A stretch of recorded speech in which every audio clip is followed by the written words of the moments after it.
మాట్లాడుతున్న అంశం ఏంటంటే, ప్రియమైన సంగమా,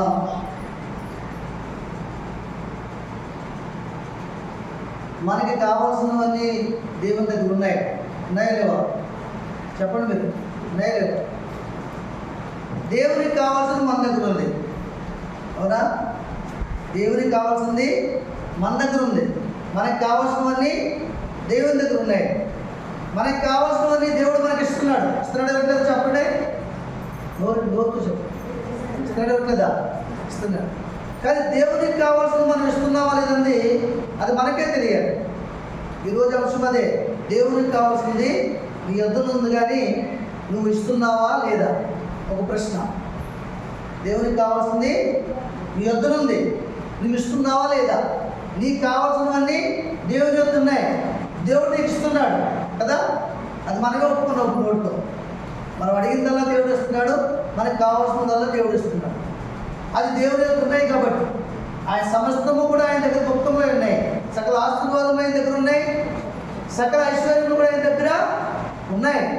భూమి మీద, ఆకాశం మీద, సముద్రం అందరూ కూడా ఆయనకి ఇష్టమైనంతా కూడా జరిగించు దేవుడే ఉన్నాడు ఆయన. దేవుని స్తోత్రం. కాబట్టి నీకు ఇష్టమైన ప్రతిదీ కూడా ఇస్తున్నాడు, నీకు కావాల్సిన ప్రతిదీ కూడా ఇస్తున్నాడు. అయితే ఆయనకి కావాల్సింది మనం ఇస్తున్నావా లేదా?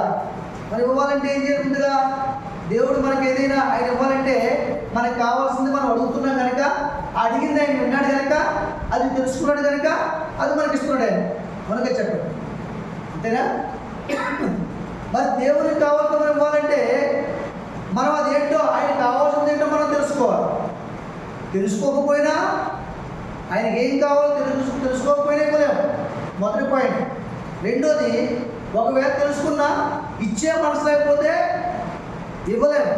ఒకవేళ ఇచ్చే మనసున్నా తీర్మానం లేకపోతే దాన్ని కొనసాగించలేము కరెక్ట్గా. అర్థమవుతుందండి? అర్థం చేసుకోండి ఈ మాట.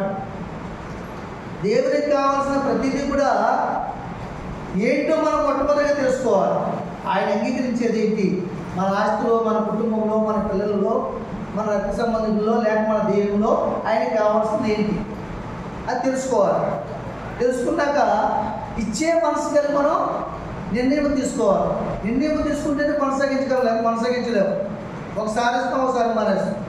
దానివల్ల దేవునికి ప్రయోజనం కాదు, మనకి కూడా ప్రయోజనము కాదు. దేవుని స్తోత్రం. దానికి ఉదాహరణకి ఒక అబ్బాయి బడికి వెళ్ళినా, కాలేజీకి వెళ్ళినా, స్కూల్కి వెళ్ళినా, ఉద్యోగానికి వెళ్ళినా, ఒక రోజు వెళ్ళి ఒక రోజు మానైతే ఆ కాలేజీలో పై తరగతికి వెళ్ళగలరా? వెళ్ళలేడు. స్కూల్లో వెళ్ళలేడు, కాలేజీలో వెళ్ళలేడు, ఆ ఉద్యోగంలో కూడా తీసేస్తారు. ఒక రోజు వెళ్ళి రోజు మానేస్తారు. కనుక చెప్పు, క్రమంగా వెళ్ళిన వారు మాత్రమే ఫలితాన్ని పొందుకుంటారు. అలాగే మనం కూడా దేవునికి ఇవ్వాల్సింది ఏంటో తెలుసుకున్నప్పుడు అది క్రమముగా ఇచ్చుకుంటూ వెళ్ళిపోవాలి. దానిలో ఏమాత్రం సంకుచితము ఉండదు. దేవుని స్తోత్రం. హల్లెలూయా. అయితే దేవునికి మన యొద్ద నుండి మనకు సర్వం కావాలి. పరలోకం కావాలి, భూలోకం కావాలి, భూలోకంలో ప్రతిదీ మనకు కావాలి. అవన్నీ ఆయన ఇస్తున్నాడు మనకి. ఆయన కావాల్సిందల్లా నీ దగ్గర నుంచి, నీ యొద్ద నుంచి ఒకటే, అదేంటంటే నీ హృదయం. ఏం కావాలి ఆయనకి? నీ హృదయం కావాలి. ఏం కావాలి చెప్పండి? నువ్వు పెట్టుకున్న నగలక్కర్లేదు, నువ్వు సంపాదించిన ఆస్తి అక్కర్లేదు, నీ కానుకలు ఆయనకు అక్కర్లేదు.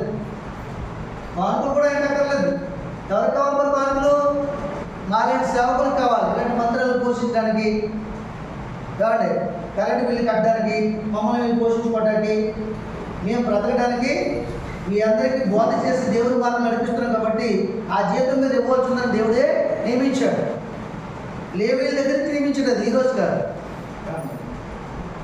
కాబట్టి మీరు ఇచ్చే కానుకలు కానీ, మీరు ఇచ్చే ఆత్మలు కానీ ఎవరికి? అమ్మా దేవుడిగా నాకు కావాలి, దేవుడిగా. నేను అందుకే చెప్తున్నాను, గాల్లో తిరిగిపోతుంది దగ్గర నుంచి. మీ దేహం అంతా కూడా బయట నలగొట్టేసుకుంటారు శుభ్రంగా. అర్థమవుతుందా? ఇంటి పనులు, లోప పనులు. ఇక్కడికి వచ్చి ఏం చేస్తారంటే ఇలా బలహీనతలు ఉంటాయి మనుషులు, కాదంటలేదు.